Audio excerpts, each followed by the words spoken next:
తాకట్లో ఉన్న మీ బంగారాన్ని విడిపించి ఆ రోజు ఆన్లైన్ రేటుకి కొంటాం. Sharma gold company. నమస్కారం, వెల్కమ్ టు సుమన్ టీవీ. నేను గీతాంజలి. ప్రస్తుతం మనతో పాటు ఉన్నారు ప్రముఖ ఆధ్యాత్మికవేత్త ఆశీష్ ఆచార్య గురువు గారు. వారితో మాట్లాడదాం. గురుగారు నమస్కారం అండి. శ్రీకృష్ణ. మీ మాటల్లో ఉడిపి గురించి చాలాసార్లు విన్నాను, చెబుతూ ఉంటారు. అయితే ఉడిపి క్షేత్రం అని అనగానే ఎక్కడ లేని ఒక ఆనందం కలుగుతుంది. స్వామి రూపం అలా కళ్ళ ముందు కదలాడుతుంది. ఎంతో ముద్దుగా అలంకరించుకున్న కృష్ణయ్య. అయితే ఇంకొక మాట నేను విన్నానండి, ఉడిపి శ్రీకృష్ణ మఠంలోనే నిధులు ఉన్నాయి, గుప్త నిధులు. అవి అక్కడ ఉన్నాయన్న సంగతి అందరికీ తెలుసు. ఆ గుప్త నిధులకి కాపలాగా సుబ్రహ్మణ్య స్వామి ఉంటారని కూడా చెబుతారు. ఇది వాస్తవమా? అయితే కనుక ఆ నిధులు అక్కడ ఎవరు పెట్టారు, ఎలా, ఇప్పటికీ అవి అంత గుప్తంగా ఉండడానికి కారణం ఏంటి, ఎందుకు ఎవరు అసలు ముట్టుకోవడానికి కూడా ప్రయత్నించరు ఆ ప్రదేశానికి? పూజలు అయితే నిత్యం జరుగుతాయని విన్నాను, తెలియచేయండి. తప్పకుండా. ఉడిపి కృష్ణ మఠంలోనే మనము రాజ్యాంగనానికి వెళ్ళేటువంటి సందర్భంలో ఆ మార్గం లేదా అక్కడి నుంచి గోశాలకు వెళ్ళేటువంటి మార్గంలోనే అదే ప్రాంగణంలోనే ఒక సుబ్రహ్మణ్య స్వామి యొక్క సన్నిధి ఆలయం ఉంది. పెద్ద సర్పాలతో మంచి కవచం వేసి, వెండి కవచం వేసి మనకు కనిపిస్తుంది. చూస్తే నిజంగా ఆ సుబ్రహ్మణ్య స్వామినే సర్పరూపంలో వచ్చి ఉన్నాడా అనేంతగా సుందరంగా ఉంటుంది. అయితే ఆ సుబ్రహ్మణ్య స్వామి యొక్క విగ్రహం కింద మీరు చెప్పినటువంటి గుప్త నిధులు ఖచ్చితంగా ఉంది. అయితే ఇది ఎక్కడి నుంచి వచ్చింది అంటే మనం వాదిరాజస్వామి వారి చరిత్రను చూడాలి. ఉడిపి అష్టమఠాలలో ఒకటైనటువంటి సోదే మఠానికి 400 సంవత్సరాల క్రితం ఉన్నటువంటి మహనీయులు.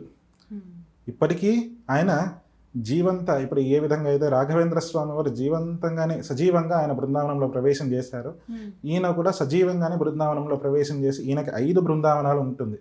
అది విశేషము. అది సోదే క్షేత్రానికి వెళ్ళినప్పుడు దాని గురించి మనము మాట్లాడినప్పుడు తప్పకుండా మాట్లాడవచ్చు.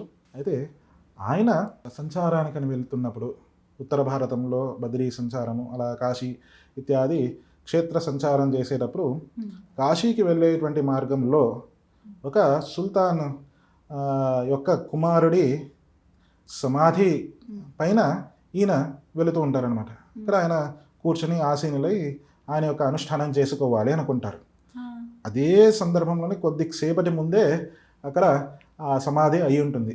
ఓ సుల్తాన్ యొక్క కుమారుడి సమాధి అయి ఉంటుంది. వారికి ఈ విషయం నిజంగా చెప్పాలంటే త్రికాల జ్ఞాని అయినా ఆయనకన్నీ తెలిసిన విషయమే, కానీ అక్కడ ఏమీ లేదు అనేటువంటి భావంతోనే ఆయన వచ్చారు. అక్కడ ఆయన ఆశీనులై ఇంకా అనుష్ఠానం చేసుకోవాలి అనేసి తయారయ్యారు. ఆ సుల్తాన్ యొక్క సైనికులు కొంతమంది వచ్చి ఇక్కడ ఎందుకు కూర్చుంటున్నారు, ఇక్కడ ఎందుకు వస్తున్నారు, ఇలాంటి చోట్ల మీరు ఎందుకు రావాలి, అది ఇది అనేసి పంపించడానికి ప్రయత్నిస్తారు. లేదయ్యా ఇక్కడ నాకు చేసుకోవాలి అని అనిపిస్తుంది అని అంటారు. అవునా, అయితే ఇక్కడ ఎందుకు వచ్చారు, ఇక్కడ సమాధి ఉంది అని అంటారు. ఎందుకు, ఎవరి సమాధి, ఏమైంది అని అంటారు. మా సుల్తాన్ యొక్క కుమారుడి సమాధి ఉంది, చాలా కొంతకాలంలోనే మరణించారు అని. లేదే, అని సజీవంగానే ఉన్నారు, కావాలంటే తీసి చూడండి అని అంటారు. ఆ సుల్తాన్ వచ్చి కోపంతో ఉంటారనమాట. నేనే నా చేతుల మీదుగా మట్టి వేశాను, నా కొడుకు చనిపోయారంటే మీరు ఇలా అంటారా అనేసి చాలా బాధపడుతూ కోపంతో, సరే ఆయన అంత మొండిగా చెప్తున్నారు కదా, ఇక్కడైనా నా ఒక చిన్న అవకాశం ఉందేమో నా కుమారుడు మళ్ళీ బతకడానికి అనేసి ఒక చిన్న ఆశతో తవ్విస్తారు. ఈయన అంతరంగంలో ఆ కృష్ణుని స్మరిస్తూ ఆ మంత్రజలాన్ని వేస్తారు, ప్రోక్షణ చేస్తారు. వెంటనే ఆ అబ్బాయి లేచి కూర్చుంటారు. నిద్ర నుంచి, మంచి గాఢ నిద్ర నుంచి లేచిన విధంగా లేస్తారనమాట. ఆ సుల్తాన్కి ఎక్కడ లేని ఆనందము.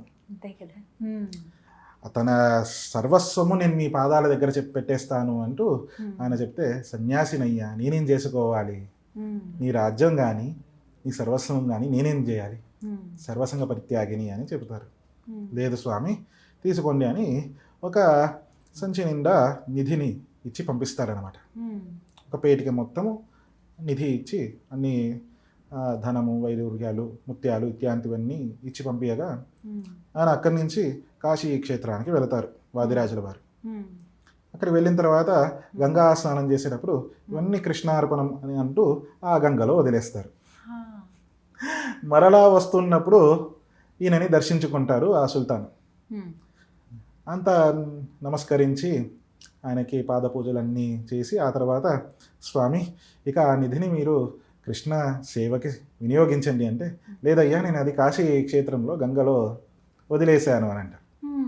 అదేంటి స్వామి, అంటే మేము ఇచ్చే కానుక స్వామికి చేరడానికి అవకాశం లేదా, మా మా వంతు ఏమైనా తప్పు జరిగిందా అని అన్నప్పుడు, అలాగేమీ లేదయ్యా, నీవు కృష్ణుడికి అని చెప్పి ఇయ్యలేదు, నాకు అని ఇచ్చావు, నేను ఒక సన్యాసి, నేనేం చేసుకోవాలి ధనంతో, అందుకే అది త్యాగం చేశాను.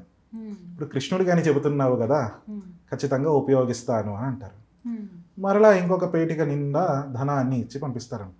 అయితే ఇప్పుడు ప్రస్తుతం కృష్ణ మఠానికి, కృష్ణుడికి ఈ నిధితో అవసరం లేదు, కానీ ఎప్పుడైనా భవిష్యత్తులో అవసరమైతే ఖచ్చితంగా ఉపయోగిస్తాము అంటూ ఆ సుల్తాన్కి మాట ఇచ్చి ఉడిపి కృష్ణ మందిరంలోనే ఆ ప్రదేశంలో గోశాలకి ఎదురుగా ఆ ప్రదేశంలో తవ్వి అక్కడ ఈ నిధిని పెట్టి దానికి కాపలాగా సుబ్రహ్మణ్య స్వామిని ప్రతిష్ఠ చేశారు. అది కారణం. ఇప్పటికీ మనకి మఠంలో కూడాను అప్పుడప్పుడు ఆ సుబ్రహ్మణ్య స్వామి చుట్టుపక్కల సర్పాలను మనం గమనిస్తాము. ఇంకా కొంతమంది చర్మ వ్యాధులు ఉన్న వాళ్ళు అక్కడి నుంచి మట్టిని తీసుకొని వాళ్ళు ఇంటికి తీసుకుని వెళ్ళి ఆ శరీరంలో స్కిన్ ఎలర్జీస్ ఎక్కడ ఉంటుందో అక్కడ ఆ భాగంలో ఔషధంగా వాడతారు. అంత సత్యము, అంత విశేషం అక్కడ సుబ్రహ్మణ్య స్వామి. ఇప్పటికీ ఆ నిధులు అక్కడ ఉన్నాయి. వెళ్ళిన వారు అక్కడ ఒక్కసారి నమస్కరించుకొని రావచ్చు అనమాట. ఇది ఒక కొత్త విశేషం.